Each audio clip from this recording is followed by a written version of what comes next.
Want a curry that's creamy, aromatic, and full of flavor? Let's make green chicken curry in just minutes.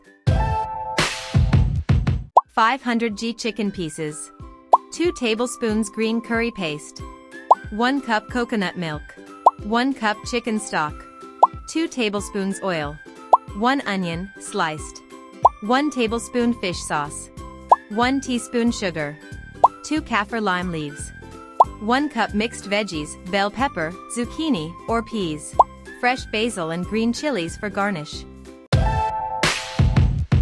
Heat oil in a pan and sauté onion until soft. Add the green curry paste and fry until aromatic. Stir in chicken and cook until sealed. Pour in coconut milk and chicken stock, then add kaffir lime leaves. Simmer for 10 to 12 minutes until chicken is tender.